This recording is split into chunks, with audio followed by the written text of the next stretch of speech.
नमः शिवाय। शिवजी सदा सहाय। ओम नमः शिवाय। गुरुजी सदा सहाय। जय गुरुजी। गुरुजी के चरणों में शत शत कोटि कोटि प्रणाम। जय गुरुजी संगत जी। आज गुरुजी की कृपा से मैं गुरुजी की किताब दिव्य आवाज़, जो हमारे लिए सबसे बड़ा गुरु ग्रंथ है, पढ़ने जा रही हूँ। आप सब संगत जी भी सुनिएगा। जय गुरुजी। शुक्राना गुरुजी। परम पिता का संतान सुख आशीष।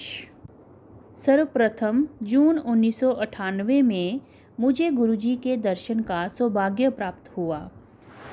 मेरे मामा जी गुरुजी द्वारा अपने हृदय रोग में के चमत्कारी निवारण के संबंध में उनके बारे में चर्चा करते रहे थे।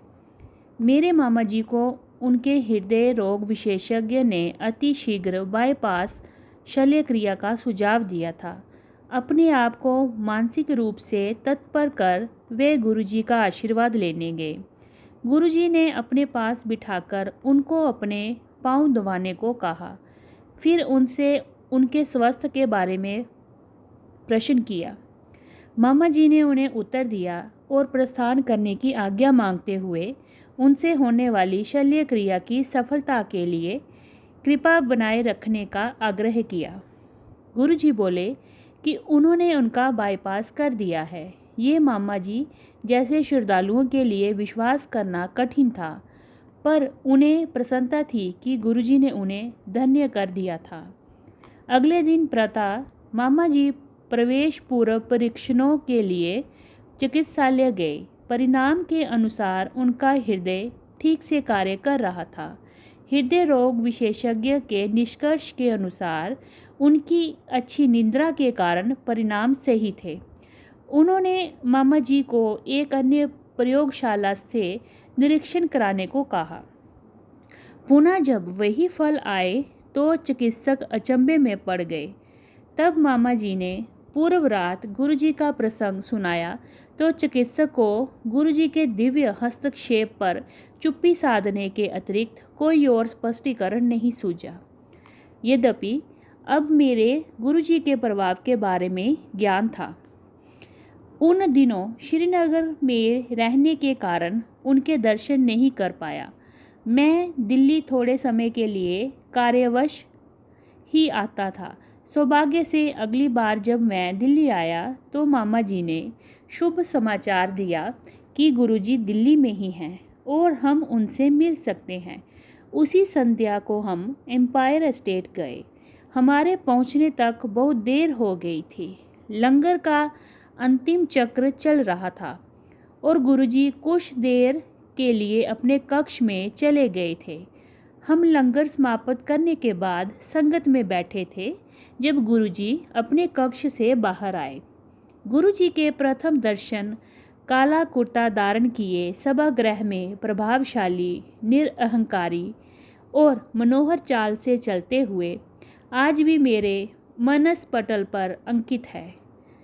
उन्होंने मामा जी को पहचान लिया और हम नवागंतुकों को देखकर हमारे पास आए।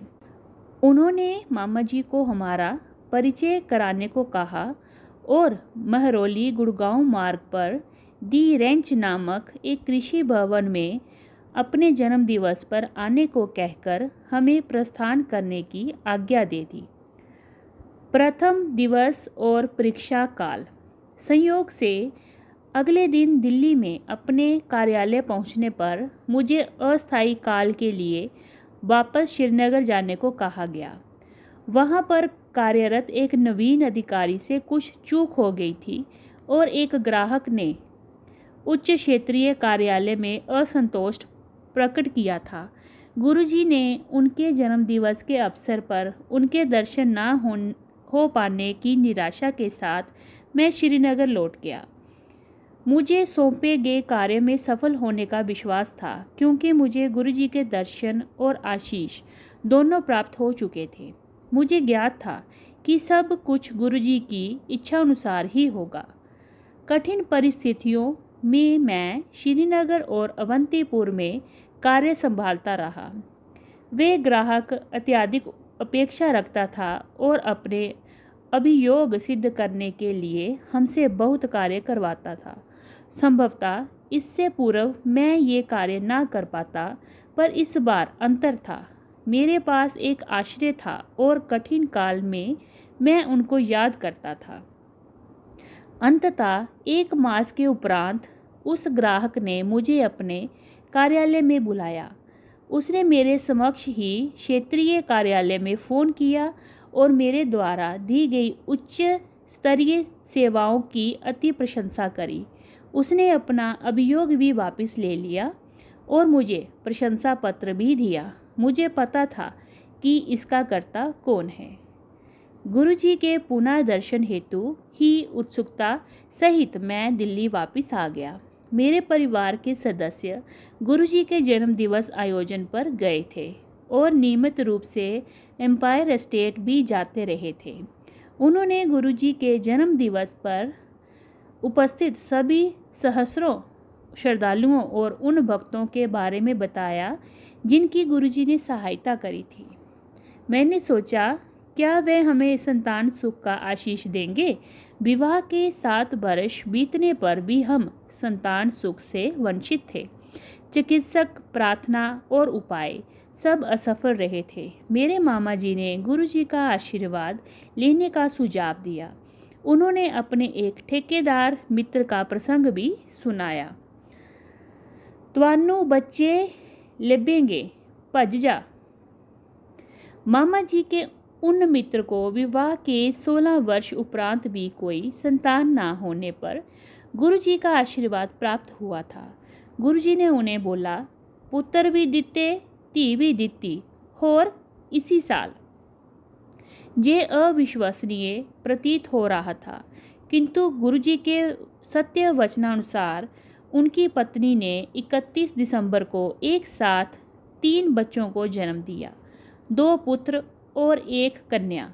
गुरुजी के आशीर्वाद से सब कुछ संभव है, पर हमें उनका आशीर्वाद कब मिलेगा? मैं उत्सुक था। हम गुरुजी के यहाँ निरंतर जाते रहे और उन्होंने कभी हमसे बात नहीं करी। अन्य महानुभावों ने गुरुजी पर विश्वास बनाए रखने का सुझाव दिया। वे अनुकूल समय आने पर ही बात करेंगे। उनके पास जाकर अपनी समस्या मत बताओ। एक दिन जब हम लंगर के पश्चात संगत में बैठे हुए थे, गुरुजी ने मुझे अपने पास आने का इशारा किया। क्या वास्तव में मुझे बुला रहे थे? संगत ने आश्वस्त किया कि मुझे ही बुलाया है। मन में अनगिनत विचार समेटे, किंतु बोलने का साहस जुटाने में कठिन प्रयास सहित मैं उनके पास पहुंचा। "इत्थे क्यों आया वे?" "गुरुजी, कोई बच्चे नहीं हैं।" बस इतना ही बोलने का साहस जुटाकर मैंने उत्तर दिया। अनासक्त भाव से वे बोले, "ਤੁਹਾਨੂੰ बच्चे लभणगे, भज जा।" कुछ सोचे बिना ही मैं बोल पड़ा, "गुरुजी, मैं भागने के लिए नहीं आया हूँ।" गुरुजी मुझे देखकर बोले, "चंगा, 8वें दिन आता रही।" इस बात ने मुझे अति विस्मित कर दिया। गुरुजी को कैसे पता कि हर 8वें दिन आना ही मेरे लिए सुविधाजनक है? उस समय मैं 8 दिन के पाली चक्र में कार्यरत था। 2 दिन प्रातः, 2 दिन अपराह्न, 2 दिन रात्रि और फिर 2 दिन अवकाश। इस प्रकार पहले अवकाश को ही सत्संग में आना सुविधाजनक था। हमने गुरुजी के दर्शन के लिए हर 8वें दिन जाना प्रारंभ कर दिया। संगत के अनुमंत्रित भाग्यवान सदस्य अपने अनुभव सुनाते थे। इससे हमें भी आश्वासन मिलता था कि गुरु कृपा से हमारी मनोकामना भी पूर्ण होगी। पर कब? हम स्वयं से प्रश्न करते रहते थे। अन्य समस्याएं हल हो रही थीं। मेरी पत्नी का कार्य स्थायी हो गया था। अपने साक्षात्कार से पूर्व उसने गुरुजी से आशीष प्राप्त किया और 42 प्रत्याशियों में वह अकेली चुनी गई थी। हमारी आर्थिक परिस्थितियों में भी सुधार हो रहा था। हम दोनों स्थानोपति निष्फलता का उपचार करा रहे थे, परंतु सफलता हाथ नहीं लग रही थी। यद्यपि चिकित्सिका को आशा नहीं थी, तदपि उन्होंने गर्भाशय में वीर्यारोपण का सुझाव दिया था। उन्होंने कहा कि यदि ये भी असफल रहा तो फिर बाह्य प्रत्यारोपण कर गर्भाशय में बिठाने का प्रयास करा जाएगा, किंतु वह अधिक मूल्यवान होगा। उन्हीं दिनों मुझे अपने उच्च कार्यालय से समाचार मिला कि मुझे अधिशासी MBA की प्रवेश परीक्षा देने के लिए चुना गया है। जून 2000 में प्रारंभ होने वाले इस प्रोग्राम की अवधि 1 वर्ष थी। मैं दुविधा में था। मेरी पत्नी परीक्षा देने के विरुद्ध थी। मैंने उसे गुरुजी पर यह निर्णय छोड़ने को कहा। उसके अनुसार मेरे चुने जाने पर उपचार वर्ष भर बंद करना पड़ेगा। गुरुजी के अगले दर्शन के अवसर पर साहस बटोरकर मैंने सुझाव मांगा। गुरुजी ने उत्तर दिया कि ऐसे अवसर जीवन में बार बार नहीं आते और मुझे जाना चाहिए। ये बात सुनकर मेरी पत्नी उदास हो गई। मैंने परीक्षा दी। सफल अभ्यर्थियों की सूची आने से पूर्व कई चर्चाएं होती थीं। ये सुनकर कि मेरा नाम उन चर्चाओं में नहीं था, मेरी पत्नी चिंता मुक्त हुई। इसी समय चिकित्सका ने 2 जून 2000 को अंतिम बार पुनः पिछली प्रक्रिया दोहराने का निर्णय किया। उन्हें इस बार की आशा कम थी। उन्होंने कहा कि अगली बार दूसरी प्रक्रिया करेंगे। मैंने अपने कार्यालय में समाचार दिया, मैं विलंब से पहुंचूंगा। इधर चिकित्सालय में प्रथम नमूने और परीक्षणों के बाद मुझे एक और नमूना देने को कहा गया। जब मैंने अपने कार्यालय में बताया कि विलंब अधिक होगा और बहुत अधिक होने पर नहीं आऊँगा, तो उस अधिकारी ने निर्देश दिया कि भले ही कितनी देर हो जाए, मुझे वहां अवश्य पहुंचना है।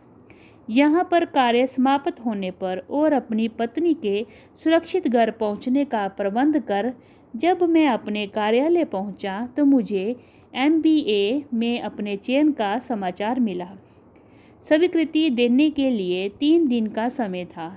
अगले दिन जब हम गुरुजी के दर्शन के लिए गए और मैंने ये समाचार गुरुजी को दिया, मेरा भ्रम जैसे कोई सर्वज्ञाता को कोई नवीन समाचार दे सकता है, तो मुस्कुराकर वे बोले, फिर ते कल्याण हो गया। मैंने सोचा, मैंने तो गुरुजी को अपने चयन की बात बताई है और वे कह रहे हैं कि मैं धन्य हो गया। ये तो प्रत्यक्ष ही है। उस समय गुरुजी के तात्पर्य से हम अनभिज्ञ थे। इस रहस्य उद्घाटन के लिए अभी कुछ और दिन का समय शेष था। मैंने गुड़गांव में MBA संस्था में प्रवेश कर लिया। प्रथम सत्र के बाद मैं घर गया। उसी संध्या को हम दर्शन के लिए गए। लौटते हुए मेरी पत्नी ने गर्भ परीक्षण उपकरण खरीदने को कहा। गुरुजी के कथन का रहस्य अगले दिन प्रातः उजागर हुआ जब मेरी पत्नी ने अपना गर्भवती होने का समाचार दिया। गुरुजी की कृपा से कठिन परिस्थितियों में भी की गई अंतिम चेष्टा सफल हुई थी। हम दोनों हर्ष से विहल और कृतज्ञ थे। चक्षुओं में अश्रु भरे हम दोनों बहुत देर तक गुरुजी के चित्र का चुंबन लेते रहे। उसी शाम को हम गुरुजी के पास गए और उनके चरण कमल छूकर जैसे ही उन्हें ये सूचना देने के लिए मैंने अपना मुंह खोलना चाहा, एक बार पुनः सर्वज्ञाता को बताने की भूल, उन्होंने मुझे चुप रहने का संकेत दिया और बोले, मैनू पता है। मेरी अनुपस्थिति होते हुए भी मेरी पत्नी का गर्भकाल सहजतापूर्वक बीत गया। उसी अवधि में उसे महाविद्यालय परिसर में ही घर मिल गया, जिससे प्रतिदिन यात्रा करने के कष्ट से भी मुक्ति मिल गई। उसने 31 जनवरी 2001 को पुत्र को जन्म दिया। शिशु के 40 दिन पूर्ण होने पर हम उसे गुरुजी का आशीर्वाद दिलाने उनके पास ले गए। उस दिन आज्ञा लेते समय गुरुजी मेरी पत्नी को बोले, पूनम आंटी होर मुंडा लेना है। मेरी पत्नी को एकाएक अत्यधिक अचंभा हुआ, पर वह कुछ नहीं बोली। उसके बाद गुरुजी हर दर्शन के समय मेरी पत्नी से ये पूछते रहे। वह कभी उत्तर तो नहीं देती थी, पर अचरज सदा रहता था कि इतने छोटे शिशु के साथ कैसे पुनः उस पूरी प्रक्रिया को दोहरा पाएंगे। उसके अनुसार गुरुजी परिहास कर रहे थे। जून 2001 में मेरा MBA पूरा होने पर मेरा स्थानांतरण राजबंद पश्चिम बंगाल के दुर्गापुर के निकट हो गया। छोटे शिशु एवं दिल्ली में अन्य उत्तरदायित्वों के कारण मेरे लिए इस समय बाहर जाना असंभव था। मैंने अपने कार्यालय में अपने वरिष्ठ अधिकारियों से अनेक अनुनय विनय करी, पर कोई सहायता करने को उद्यत नहीं था। सबकी उदासीनता देखकर अंत में मैंने दिल्ली में अपने परिवार के लिए सब प्रबंध कर जाने का मन बना लिया था। उस संध्या को हम गुरुजी के दर्शन के लिए गए। उसी दिन सबसे वरिष्ठ अधिकारी, जिनको मैंने स्थानांतरण रोकने की विनती करी थी, ने मना कर दिया था। उस दिन भी गुरुजी ने मेरी पत्नी को देखकर अपना वही प्रश्न दोहराया, पूनम आंटी होर मुंडा लेना है? मेरी पत्नी ने तत्काल उत्तर दिया, यदि मेरे पति विस्थापित होकर चले गए तो मुझे पुत्र कहाँ से मिलेगा? गुरुजी मुस्कुराकर बोले कि ये तो संभव में तकनीकी समस्या है, वह मेरा स्थानांतरण रद्द कर देंगे। हम उनके कमल चरण स्पर्श कर घर आ गए। 2 दिन के पश्चात मेरे एक वरिष्ठ अधिकारी ने फ़ोन किया और बोले, तुम अपनी समस्याओं के कारण ना जाने की बात करते रहते हो, तुम एक आवेदन पत्र लिखकर मुझे भेज क्यों नहीं देते? मैं देखता हूँ कि क्या हो सकता है।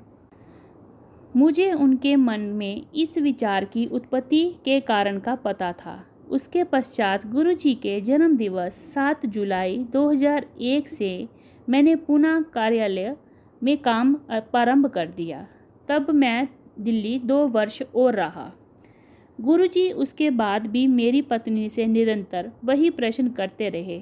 अप्रैल 2002 में एक दिन मेरी पत्नी ने उत्तर दिया, जैसी आपकी इच्छा।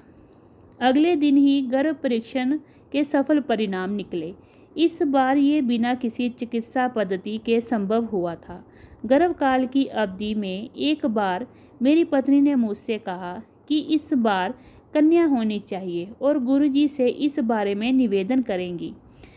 अगले दर्शन के समय वह गुरुजी के चरण स्पर्श करते समय कहने ही वाली थी कि गुरुजी पहले बोले, पहली बार मुड़िया ते दूजी बार भी मुड़िया।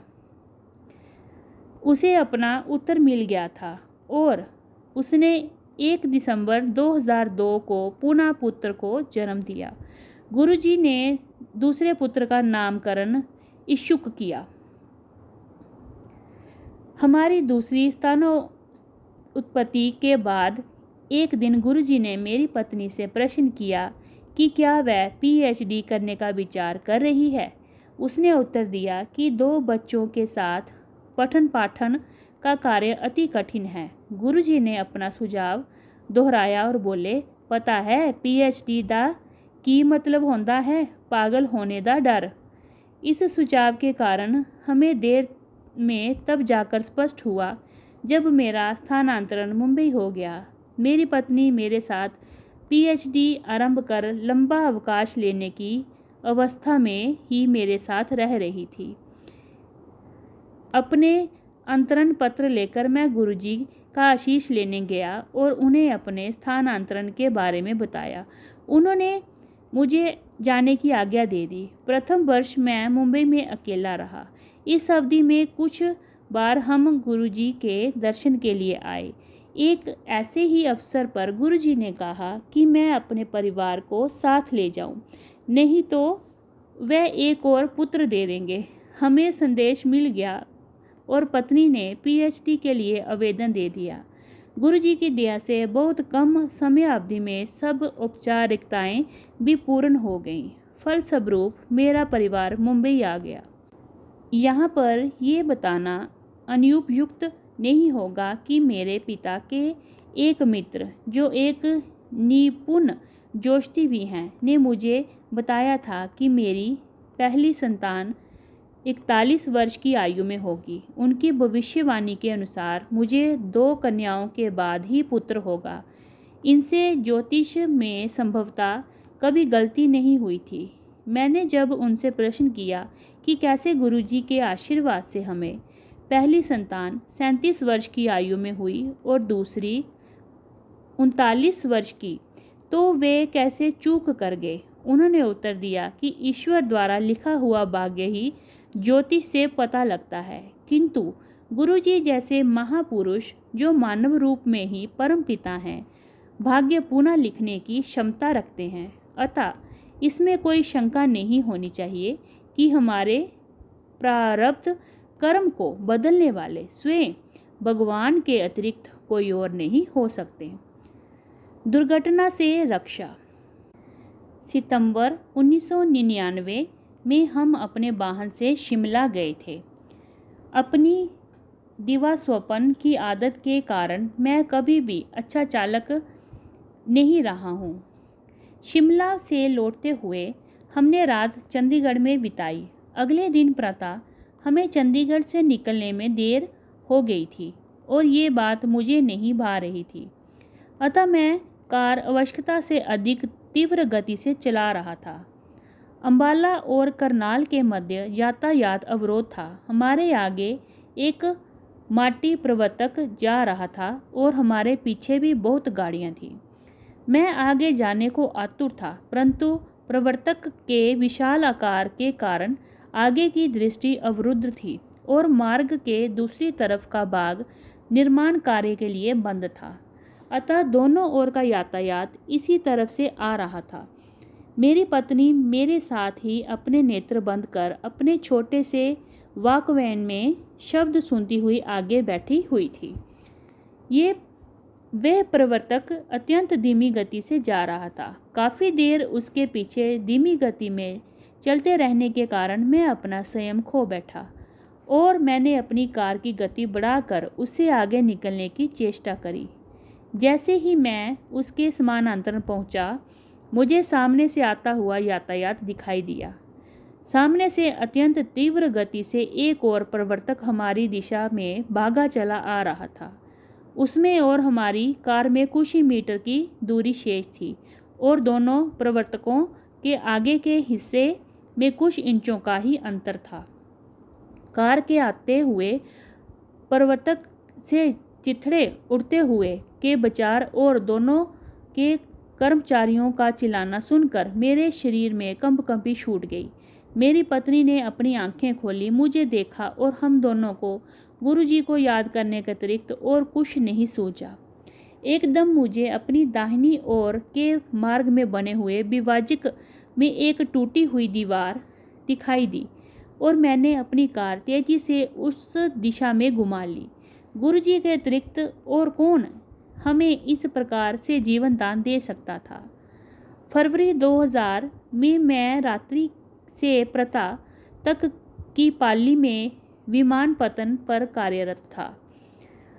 उस समय मैं एक बोइंग 707 जिसमें ईंधन भरना था देखने गया। मैंने देखा कि एक भूयंत्रविद वायुयान का पल्ला खुला छोड़कर उस पर कार्यरत था। हमारे कर्मचारी एक किनारे खड़े हुए उसका कार्य समाप्त करने की प्रतीक्षा कर रहे थे।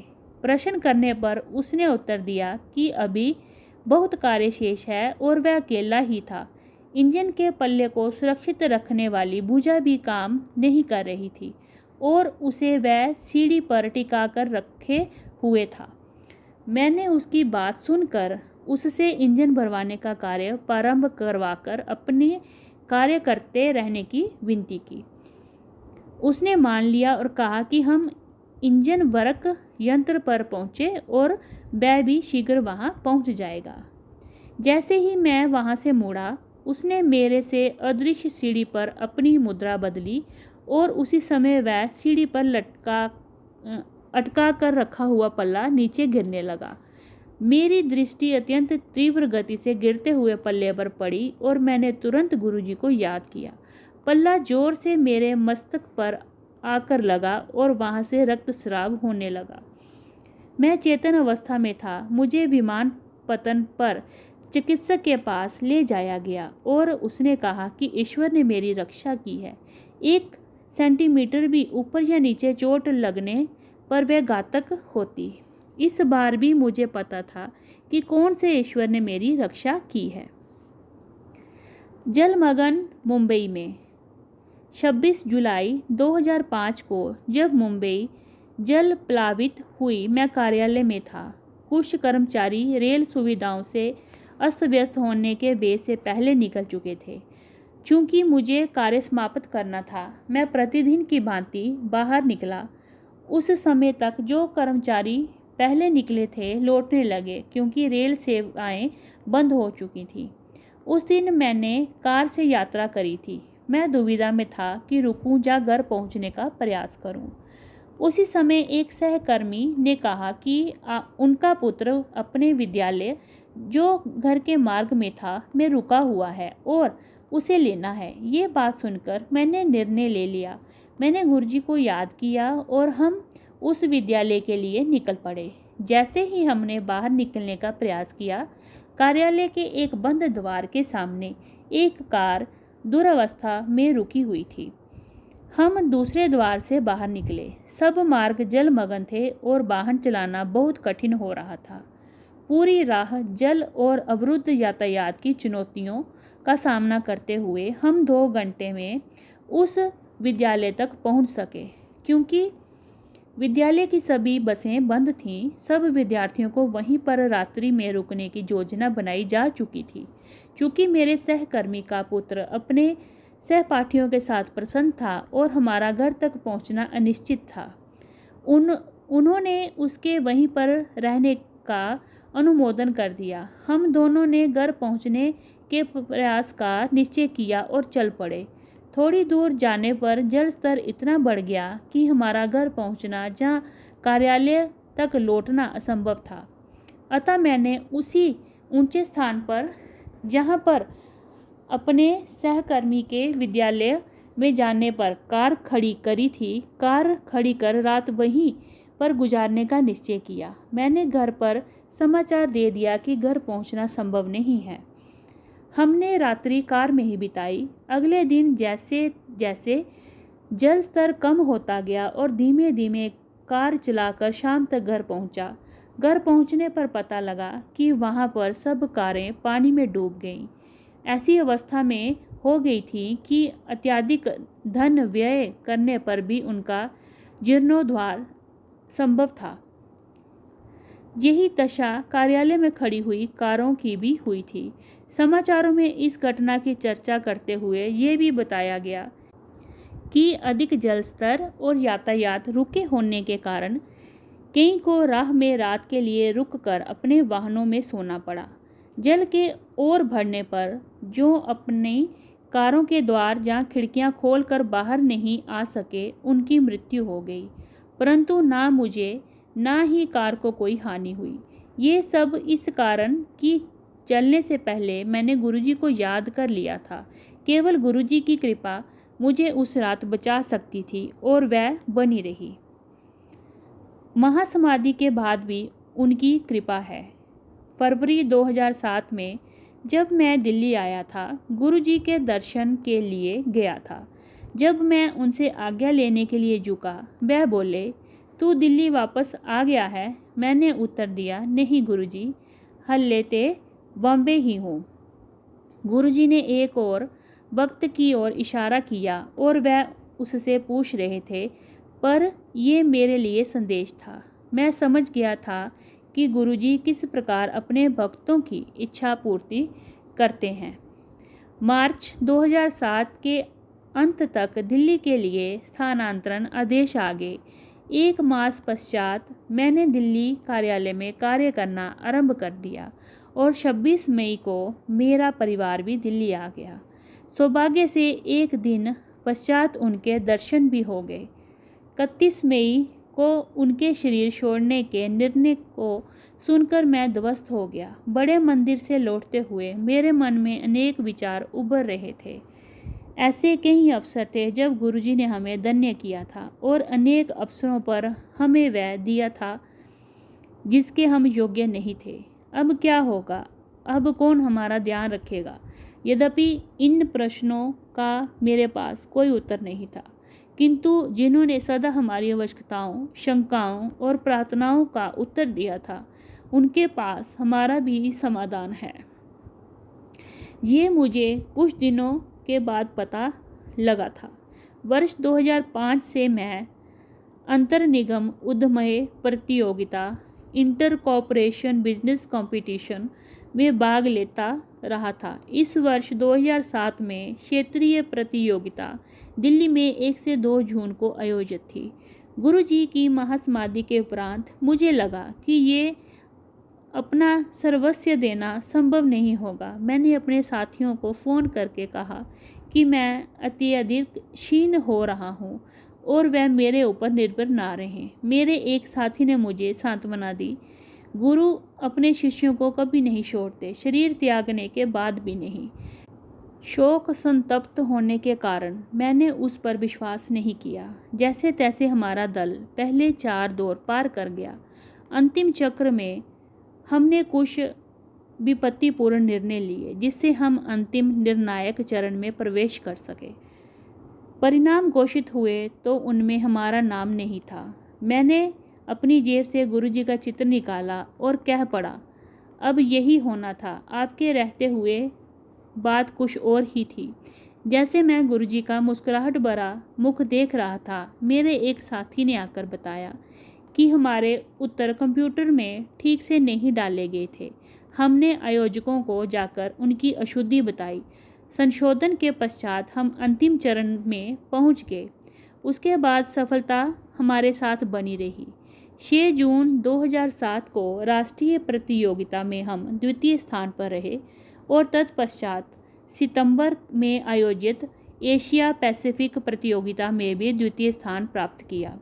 गुरुजी ने हमें बता दिया था कि उनकी दया अब भी उनके संगत के साथ है। हम अपने दोनों बच्चों को अच्छे विद्यालय में प्रवेश कराने को उत्सुक थे। यद्यपि हम विभिन्न सूत्रों के द्वारा प्रयास कर रहे थे, पर उसमें कोई सफलता नहीं मिल रही थी। अतः मैंने गुरुजी से प्रश्न किया, आपने 2 पुत्र दिए हैं, तो इनको अच्छे विद्यालय में प्रवेश क्यों नहीं दिला देते? इसका उत्तर मुझे अति शीघ्र मिला। दोनों बच्चों को दिल्ली के सबसे अच्छे विद्यालयों में से एक में बिना किसी दान या राजनीतिक सूत्र के प्रवेश मिल गया। जब हम दिल्ली पहुँचे तो हमारे पास कोई ऐसा निवास नहीं था जहाँ मैं, मेरी पत्नी और मैं अपने कामकाज और दोनों बच्चों, जो अब 6 वर्ष और 4 वर्ष के थे, की देखभाल कर सकें। इस समस्या का एकमात्र समाधान यही था कि मेरी पत्नी को महाविद्यालय परिसर में ही घर मिल जाए, पर कोई भी निवासी सेवानिवृत्त होने वाला नहीं था और वहाँ पर घर वीर्यता के आधार पर मिलते थे। इस बार भी हमारी इच्छा अनुसार चमत्कार हुआ।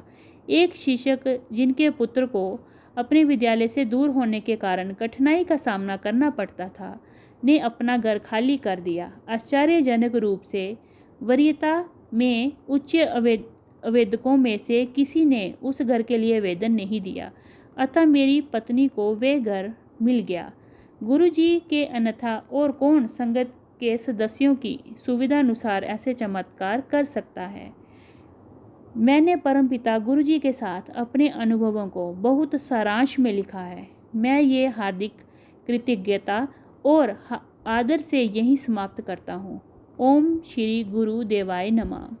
प्रार्थना है कि गुरुजी सदा हमारे और सब भक्तों पर सुख, सौभाग्य और सुबुद्धि की वृष्टि करते रहें और हम सदा उनके भक्त होने के योग्य बने रहें। जय गुरुजी। ये सत्संग दिल्ली के आकाश सेठी अंकल जी का है। जय गुरुजी। शुक्राना गुरुजी। ओम नमः शिवाय। शिवजी सदा सहाय। ओम नमः शिवाय। गुरुजी सदा सहाय। जय गुरुजी। शुक्राना गुरुजी।